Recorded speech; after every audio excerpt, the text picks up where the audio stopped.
அனைவருக்கும் வணக்கம். கடகராசிக்காரர்களுக்கு 6 மற்றும் 9ஆம் இடத்தின் அதிபதியாக இருக்கக்கூடிய குரு பகவான் லாபஸ்தானத்தில் அமர்ந்து வக்ரம் பெறுகிறாருங்க. எனவே இனிமேல் தான் மெயின் பிக்சரே என்று சொல்லக்கூடிய வகையில் குரு பகவானுடைய வக்ரம் கண்ணுக்கு தெரியாத பெரிய கண்டங்கள் அகன்றுவிட்டன என்று சொல்லக்கூடிய வகையில் எந்தெந்த நிகழ்வுகளை மாற்றி அமைக்க போகிறார் என்பதை ஆராய்ந்து பார்க்கும் போது கடகராசிக்காரர்களுக்கு ராசியின் உச்ச அதிபதியாகவும் ராஜ யோகாதிபதியாகவும் திகழக்கூடிய குரு பகவான் லாபஸ்தானத்தில் இருந்து விரயஸ்தானத்தை நோக்கி நகர்ந்து கொண்டிருக்கக்கூடிய வேளையில் வக்ரம் பெற்று மீண்டும் லாபஸ்தானத்தில் இருந்து தொழில் ஸ்தானத்தை நோக்கி நகர போகிறாருங்க.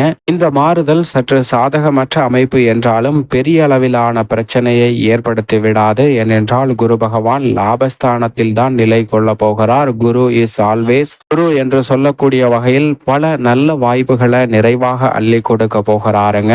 ஏனென்றால் கடகராசிக்காரர்களின் ராஜ யோகாதிபதியாக இருப்பவர் அவர்தான். அவர் வக்ரம் பெற்றாலும் கூட அவருடைய சுப பார்வை பல்வேறு வகையான அதிரடியான மாற்றங்களை கண்ணுக்கு தெரியாத பெரிய கண்டங்களை அகற்றி விடுவதோடு மட்டுமல்லாது இனிமேல் தான் மெயின் பிக்சரை என்று சொல்லக்கூடிய வகையில் பல சிறப்பான வாய்ப்புகளையும் உருவாக்கி கொடுக்கிறது. அதிலும் குறிப்பாக 3, 5 மற்றும் 7 ஆகிய இடங்களை பார்க்கிறார். எனவே இந்த தருணத்தில் 3ஆம் இடத்தை பார்ப்பதால் எந்த காரியத்தை கையில் எடுத்தாலும் வக்ரகுருவால் நிச்சயம் வெற்றி உண்டு. பூர்வ புண்ணியஸ்தானம் வலுப்பெறுவதால் பூர்வீக சொத்துகள் ரீதியான பிரச்சனை, நீதிமன்ற வழக்குகள், குடும்பத்தில் சந்திக்கக்கூடிய உறவுகளிடம் இருக்கக்கூடிய பிரச்சனை, தந்தை வழி உறவு முறைகள்ல இருந்த சங்கடம் போன்ற அனைத்துமே இனிமேல் தான் மெயின் பிக்சரே என்று சொல்லக்கூடிய வகையில் நிச்சயம் விலகுவதற்கான வாய்ப்பு உண்டு. அது மட்டுமல்லாது சப்தமஸ்தானத்தை பார்ப்பதால் இந்த வேளையில் அஷ்டம சனியின் ஆதிக்கம் இருந்தாலும் கூட திருமண பாக்கியமும் புத்திர பாக்கியமும் நிறைவாக பெறுவதற்கான முதன்மையான யோகம் கடகராசிக்காரர்களுக்கு கிடைக்கிறது.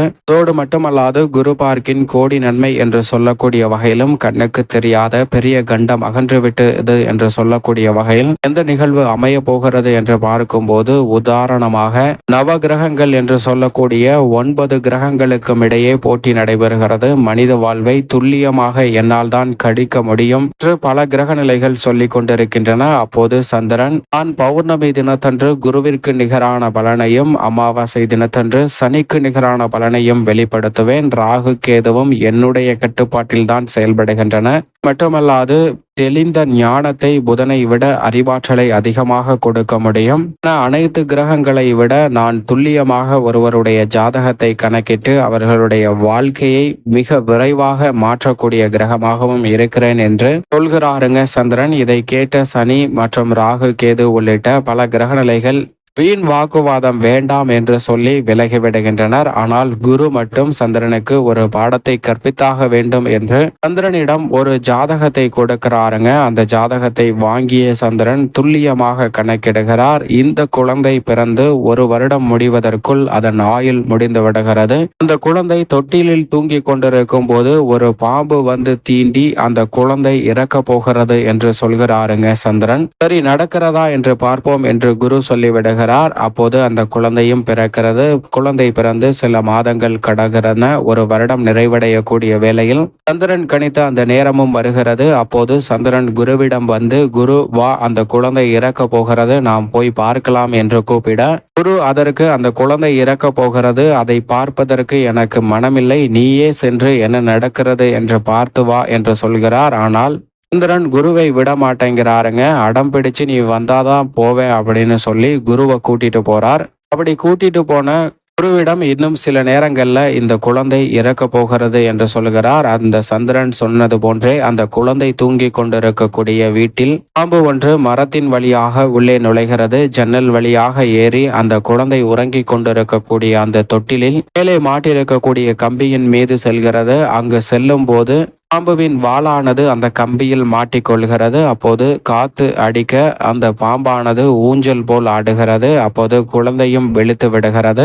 அந்த பாம்பு ஆடுவதை கண்ட அந்த குழந்தை ஏதோ விளையாட்டு பொம்மை விளையாடுகிறது என்று மகிழ்ச்சியில் சிரிக்கிறதுங்க. இதை பார்த்த சந்திரன் இன்னும் சில நேரத்துல சில வினாடிகள்ல இந்த குழந்தை மரிக்க போகிறது, எவ்வளவு மகிழ்ச்சியாக இருக்கிறது என்று பார் என்று குருவிடம் சொல்ல குரு தனது பார்வையை அந்த குழந்தையின் மீது செலுத்துகிறாருங்க. அப்போது மேலே ஊஞ்சலாடி கொண்டிருந்த பாம்பானது ஒரு பலத்த காற்றின் வழியாக ஜன்னல் வழியாக அந்த வீட்டை விட்டு வெளியே சென்று விடுகிறது. அப்போது சந்திரனுக்கு பெரிய அதிர்ச்சி. எப்படி இது தவறாயிற்று என்று அந்த ஜாதகத்தை எடுத்து திரும்பவும் பார்க்கிறார். அதில் எல்லா கட்டங்களும் சரியாக இருக்கிறது. அந்த குழந்தையின் ஆயுள் இவ்வளவுதான். சனி, சுக்கிரன், ராகு, கேது என அனைத்துமே இப்படி துல்லியமாக இருக்கும் போது எப்படி இது சாத்தியமாயிற்று? இந்த குழந்தையின் ஜாதகத்தில் குரு பார்வை கூட இல்லையே என்று சந்திரன் கேட்க, அப்போது குரு சொல்கிறார், ஆமால் அந்த குழந்தையின் ஜாதகத்தில் குருவின் பார்வை இல்லை, ஆனால் நீதான் அதை உருவாக்கினாய் என்று சொல்கிறாருங்க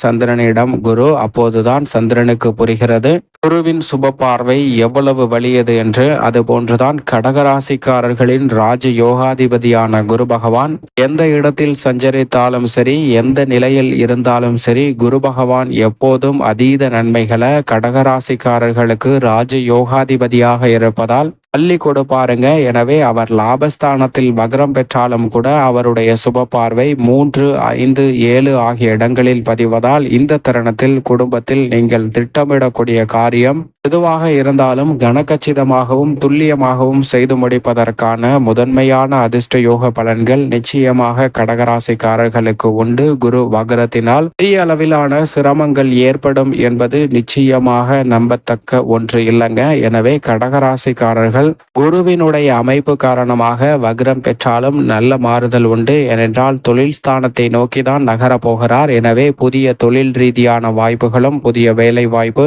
வருமானத்தை உயர்த்தி கொள்ளக்கூடிய வகையில் தொழில் ரீதியாக, உத்தியோக ரீதியாக புதிய சந்தர்ப்பங்கள் அமையும். நீண்ட நாட்களாக எதிர்பார்க்கக்கூடிய நல்ல வாய்ப்புகள் இந்த தருணத்தில் நிச்சயமாக கிடைக்கும். தொழில்துறை, வியாபாரத்துறை சார்ந்த பணிகளிலும் அஷ்டம சனியின் ஆதிக்கம் இன்னும் சில மாதங்கள்ல நிறைவடைய இருப்பதால் பல பிரச்சனைகள் தாமாகவே விலகி நல்ல வாய்ப்புகளும் முன்னேற்றமும் நிறைவாக சந்திப்பதற்கான சூழல் வலுவாக கிடைக்குங்க.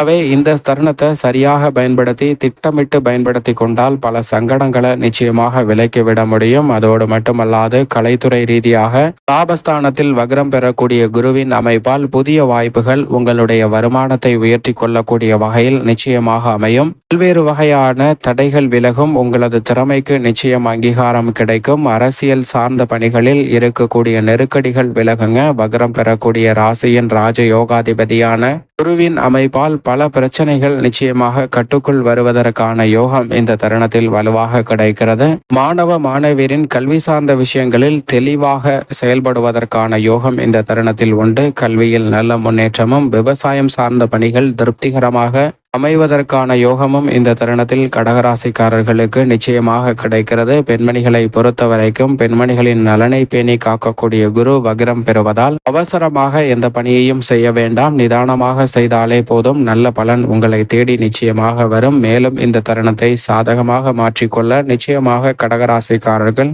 வாரத்தில் வியாழக்கிழமை விரதம் இருந்து அருகாமையில் உள்ள குரு பகவான் சன்னதி சென்று தீபம் ஏற்றி வழிபாடு செய்யுங்கள். தடைகள் அகன்று தங்களுடைய வாழ்வில் சிறப்பான வளர்ச்சியும் முன்னேற்றமும் உறுதியாக உங்களை தேடி வரும் என்பதில் சந்தேகமே இல்லை. கடகராசிக்காரர்களுக்கு